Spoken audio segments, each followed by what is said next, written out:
नमस्ते दोस्तों, आज हम इस वीडियो में देखेंगे repulsion type moving iron instrument के बारे में चर्चा करेंगे। इससे पहले हमने मेजरमेंट के पार्ट 1 वीडियो और मूविंग आयरन इंस्ट्रूमेंट के वीडियो जिसमें हमने अट्रैक्शन टाइप की चर्चा की है वो हमने देख ली है। अगर आप नहीं देखें उस वीडियो को तो प्लीज़ नीचे डिस्क्रिप्शन में लिंक दिए गए हैं, वहाँ पर क्लिक करके आप उसको देख लीजिए। उसके बाद इस रिपल्सन टाइप को देखिए।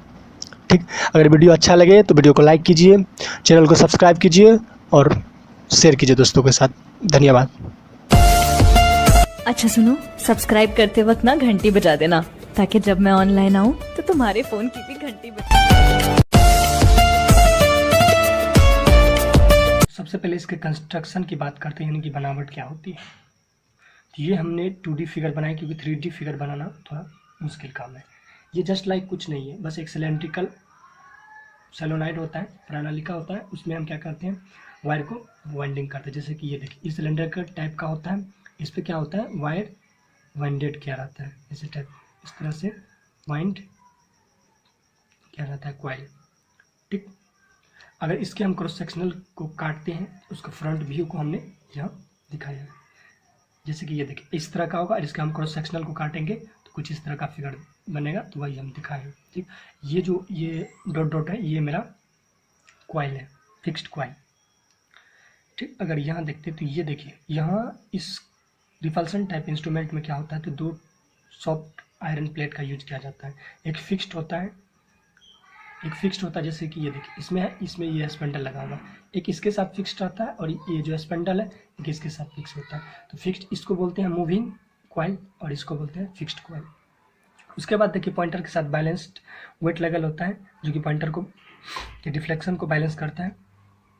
और एक है ज्वेलेट बेरिंग लगता है पाइवोट, जिसमें क्या करते हैं, ये स्पेंडल रोटेट करता है। उसके बाद एक अपर स्प्रिंग कंट्रोल लेवल होता है और एक नीचे ये लोअर स्प्रिंग कंट्रोल लेवल होता है। नीचे वाले को लोअर स्प्रिंग कंट्रोल कहते हैं। ये दोनों क्या करता है, ये पॉइंटर के डिफ्लेक्शन को कंट्रोल करता है। जब हम करंट सप्लाई देते हैं या जब करंट सप्लाई ऑफ करते हैं, इस दौरान ये दोनों बैलेंस करने का, इसका डायरेक्शन देखिए चेंज है। ठीक, उसके बाद देखिए, ये जो है एयर फ्रिक्शन डैम्पिंग है। ये जब ये डैम्पिंग टॉर्क यहाँ डेवलप होता है पॉइंटर में, यानी कि डैम्पिंग टॉर्क क्या होता है, देखिए अगर हमको मेजर करना है 5 एम्पियर का करंट और यहाँ इसका रीडिंग है 5 एम्पियर, तो ये क्या करेगा, 5 से कुछ ज़्यादा और 5 से कुछ कम यहाँ ऑसिलेट करेगा, यानी कि वाइब्रेट करेगा पॉइंटर। तो इसको रोकने के लिए क्या करते हैं, हम एयर फ्रिक्शन लगाते हैं, जो कि यहाँ है। तो इस तरह है। अब हम इसके प्रिंसिपल की बात करते हैं, किस तरह ये काम करता है। देखिए, प्रिंसिपल की बात करने से पहले आपको कुछ टर्म अच्छी तरह जान लेनी चाहिए। देखिए, जैसा कि मैग्नेट 2 टाइप के होते हैं, एक परमानेंट मैग्नेट और इलेक्ट्रोमैग्नेट। एक इलेक्ट्रोमैग्नेट होता है, परमानेंट मैग्नेट का यूज हम पीएमसी में करते हैं, जो कि डीसी के लिए एप्लीकेबल है सिर्फ, उसमें हम एसी का मेजरमेंट नहीं कर सकते हैं। ठीक, यहाँ हम बात करते हैं इलेक्ट्रोमैग्नेट। इलेक्ट्रोमैग्नेट क्या होता है, जैसे हम यही एक सोलेनॉइड है, इसमें हम क्या करेंगे, कॉइल को लपेट कर इसमें करंट पास कराएंगे, तो इसमें क्या ये इलेक्ट्रोमैग्नेट की तरह बिहेव करेगा। ठीक, लेकिन ये अस्थायी होता है इसका, यानी कि जैसे ही करंट सप्लाई हम बंद करेंगे तो इसमें इसका जो मैग्नेटिज्म है वो ख़त्म हो जाता है। देखिए यहाँ से जैसे ही हम इसको सप्लाई से जोड़ेंगे, क्या होगा, इसमें मैग्नेटिक फील्ड की प्रोड्यूस होगा, मैग्नेटिक फील्ड प्रोड्यूस होगा। ये चूँकि जानते हैं कि मैग्नेट में 2 पोल होते हैं, north pole and south pole. तो यहाँ क्या होगा, नॉर्थ पोल या साउथ पोल क्रिएट होगा। अभी सपोज करते हैं कि नॉर्थ पोल इधर क्रिएट हो रहा है और साउथ पोल इधर क्रिएट हो रहा है। तो देखिए, इस केस में देखेंगे, यहाँ अगर मान के चलते हैं हम नॉर्थ पोल क्रिएट हो रहा है, इधर साउथ पोल क्रिएट हो रहा है, तो ये जो मूविंग कॉइल है ये अपने आप खुद ब खुद इसका ऑपोजिट पोल क्रिएट करता है, जिसको हम बोलते हैं पोल स्ट्रेंथ। जैसे कि किसी भी अगर हम मैग्नेट को किसी इलेक्ट्रोमैग्नेट एलिमेंट के पास लाते हैं, जैसे कि ये मैग्नेट है, इसका नॉर्थ पोल है, ये साउथ पोल है, इससे हम इसके बगल में अगर हम एक लोहे के छड़ को लाते हैं पास में, तो खुद ब खुद ये क्या होगा, इसके अपोजिट का पोल यहाँ क्रिएट करेगा। यदि अगर मैग्नेट का ये साउथ पोल है तो ये क्रिएट करेगा नॉर्थ पोल, जो एक दूसरे को अट्रैक्ट करेगा। ठीक, अट्रैक्ट करेगा। अगर यहाँ ये नॉर्थ पोल क्रिएट है तो यहाँ ये साउथ पोल क्रिएट करेगा। ये इसका स्वाभाविक गुण होता है, इसी का हम यहाँ यूज करते हैं। और एक बात समझ लीजिए कि देखिए सेम अगर पोल रहे, सेम पोल रहता है मैग्नेट का, तो क्या होता है कि एक दूसरे को रिपेल करता है। और असमान जब पोल रहता है, यानी कि डिफरेंट पोल रहता है, तो उस केस में एक दूसरे को वो अट्रैक्ट करता है। ऐसा आप लोग शायद जानते हैं। तो चलिए अब इसी गुण का, ये रिपल्सन जो थ्योरी है या प्रिंसिपल है, इसका हम यूज करके एमआई इंस्ट्रूमेंट को समझते हैं। तो देखिए जैसे ही हम इस ये जो सोलेनॉइड है, इसमें हम ये परिनालिका में जब हम करंट पास कराते हैं, उसमें मैग्नेटिक फील्ड प्रोड्यूस होता है। वो क्या होता है कि एक नॉर्थ पोल होता है, एक साउथ पोल क्रिएट करता है। आप चाहे तो कुछ भी कर सकते हैं। अभी हम यहाँ डायरेक्शन का नहीं नज़रअंदाज करें, बट देखिए साथ ही देखिए हमने पीएमसी का यूज किए थे डीसी के लिए। ये जो एमआई इंस्ट्रूमेंट है ये एसी और डीसी के लिए, दोनों के लिए एप्लीकेबल है, क्योंकि ये यहाँ जो है करंट के डायरेक्शन से कोई लेना देना नहीं, यानी कि करंट यह जो है करंट के डायरेक्शन से इंडिपेंडेंट होता है। क्यों होता है आगे हम चर्चा करेंगे। सबसे पहले देखिए जैसे ही हम इसमें करंट सप्लाई किए तो मैग्नेटिक फील्ड प्रोड्यूस होगा। मैग्नेटिक फील्ड प्रोड्यूस होने के बाद कारण ये नॉर्थ पोल क्रिएट किया और ये साउथ पोल। तो जैसा कि हमने बताया थे पीछे, तो ये क्या होगा कि ये जो आयरन प्लेट है ये खुद ब खुद इसके अपोजिट का पोल क्रिएट कर लेगा। यानी कि अगर ये साउथ पोल है तो ये क्या क्रिएट करेगा, नॉर्थ पोल। तो देखिए ये दोनों एक ही में एक फिक्स्ड इसमें रहता है और ये एक स्पेंडल में फिक्स्ड रहता है। तो दोनों एक ही मैग्नेटिक फील्ड में है, जिस वजह से क्या होगा कि अगर ये नॉर्थ पोल क्रिएट कर रहा है तो ये भी नॉर्थ पोल क्रिएट करेगा। ये आयरन प्लेट भी जो कि फिक्स्ड आयरन प्लेट है, और इधर साउथ पोल इधर साउथ पोल। ठीक, इसमें क्या होगा तो ये एक दूसरे को अटैक करेगा। तो इस अंदर में क्या होगा, एक दूसरे को रिपेल करेगा, क्योंकि यहाँ देखिए सेम पोल है। क्योंकि हम बताए थे कि समान ध्रुवों के बीच प्रतिकर्षण होता है। ठीक है, तो अब ये जानते हैं कि एसी और डीसी के लिए, दोनों के लिए एप्लीकेबल क्यों है। जब हम एसी के लिए बात करते हैं तो ये मान के चलिए नॉर्थ पोल है, ये साउथ पोल है, तो इसका डायरेक्शन तो चेंज नहीं होता, क्योंकि डीसी में, तो डीसी में क्या होता है कि ये कांस्टेंट होता है। ठीक, अब एसी की बात करते हैं। एसी अल्टरनेटर होता है, अल्टरनेटिव होता है। ठीक, अगर इस डायरेक्शन की बात करते हैं तो मान के चलिए कि इधर नॉर्थ पोल क्रिएट हो रहा है और इधर साउथ पोल क्रिएट। ये देखिए खुद ब खुद ये नॉर्थ पोल ये साउथ पोल क्रिएट करेगा। जब हम करंट का डायरेक्शन इस नेगेटिव डायरेक्शन में जाते हैं, जब करंट नेगेटिव डायरेक्शन में जब करंट चेंज करता है, क्योंकि एसी अल्टरनेटर होता है, जब करंट चेंज करता है तो ये हो जाता है साउथ पोल, ये मेरा हो जाएगा नॉर्थ पोल। तो खुद ब खुद फिर देखिए यहाँ क्या हो जाएगा, ये जो आयरन प्लेट है ये खुद क्रिएट कर लेगा साउथ पोल, ये नॉर्थ पोल, फिर ये भी करेगा साउथ पोल, ये भी करेगा नॉर्थ पोल।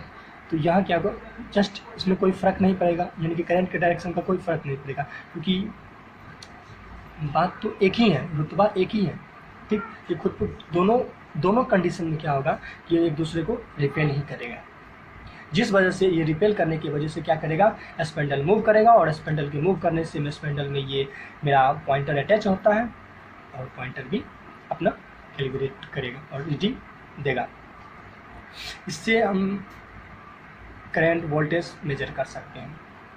ठीक, आई होप ये आपने अच्छी तरह से समझा है। तो अभी तक हमने इसके कंस्ट्रक्शन और प्रिंसिपल की बात कर ली है। तो आगे हम बात करते हैं इसके डिफ्लेक्टिंग टॉर्क इक्वेशन की। तो डिफ्लेक्टिंग टॉर्क इक्वेशन जानने से पहले आपको दो टर्म जाना जरूरी है। एच यहाँ वेयर एच हो जाता है मेरा मैग्नेटिक फील्ड, क्या हो जाता है मेरा मैग्नेटिक फील्ड स्ट्रेंथ, यानी कि ये डिपेंड करता है करंट पे। ठीक, आगे हम बताएंगे। और ये देखिए अट्रैक्शन टाइप में सिर्फ एक आयरन प्लेट यूज किया जाता था, तो वहाँ का जो पोल स्ट्रेंथ था वो m था। पोल स्ट्रेंथ होता है m। पोल स्ट्रेंथ कहने का मतलब वो कि the ability of pole of a magnet to attract और repel another magnet pole is called its pole strength. यानी कि पोल स्ट्रेंथ वह एबिलिटी है किसी भी मैग्नेट का जो कि दूसरे मैग्नेट के पोल को अट्रैक्ट करता है या रिपेल करता है, ठीक होता है, और इसको हम एम से डिनोट करते हैं। तो यहाँ देखिए 2 आयरन प्लेट है, एक मूविंग कॉइल है प्लेट और एक दूसरा है फिक्स्ड आयरन प्लेट। तो इसको हम मान लेते हैं M1, इसको मान लेते हैं M2। तो आगे हम निकालते हैं deflecting torque equation.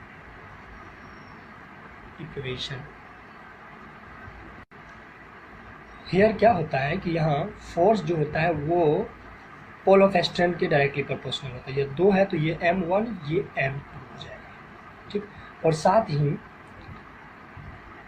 Magnetic field directly proportional होता है पोल स्ट्रेंथ के, M1 या फिर S डायरेक्टली प्रोपोर्शनल M2। बात जितना मैग्नेटिक फील्ड होगा किसी भी मैग्नेट में तो उतना ही उसके अंदर जो भी मैग्नेटिज्म एलिमेंट रहेगा उसमें भी उतना ही पोल स्ट्रेंथ होगा। तो इस तरह जैसा कि यहाँ से हम इसको अगर इसमें पुट करते हैं तो ये डायरेक्टली प्रोपोर्शनल तो F H इंटू H, यानी कि ये हो जाएगा F डायरेक्टली प्रोपोर्शनल H²। और जैसा कि हम जानते हैं I डायरेक्टली प्रोपोर्शनल H, कहने का मतलब करंट सप्लाई जितना ही ज़्यादा होगा उतना ही मैग्नेटिक फील्ड प्रोड्यूस होगा, यानी कि I डायरेक्टली प्रोपोर्शनल H होता है। तो यहाँ हम कह सकते हैं F डायरेक्टली प्रोपोर्शनल I²। और जैसा कि हम जानते हैं कि डिफ्लेक्टिंग टॉर्क डायरेक्टली प्रोपोर्शनल होता है फोर्स के। तो यहाँ से हम अगर F का वैल्यू रखते हैं तो ये हो जाएगा deflecting torque directly proportional to the I², ठीक। और ये हम जानते हैं कि कंट्रोलिंग टॉर्क के केस में कंट्रोलिंग टॉर्क होता है डायरेक्टली प्रोपोर्शनल थीटा। अब हम बात करते हैं now at equilibrium position. Equilibrium position क्या होता है कि मान के चलिए हमको करंट करना है मेजर 5 एम्पियर का और हम सप्लाई भी 5 एम्पियर का दिए, 5 एम्पियर पे आ गया पॉइंटर। तो इस केस में क्या होगा, डिफ्लेक्टिंग टॉर्क और कंट्रोलिंग टॉर्क दोनों बराबर होंगे क्योंकि यहाँ पॉइंटर मूव नहीं कर रहा है, ठीक। तो इस केस में क्या होगा TD is equals to TC। तो यहाँ से और इस समीकरण 1 और समीकरण 2 से हम लिख सकते हैं कि थीटा डायरेक्टली प्रोपोर्शनल I² या फिर थीटा डायरेक्टली प्रोपोर्शनल V²। यहाँ से हम करंट और वोल्टेज को मेजर कर सकते हैं।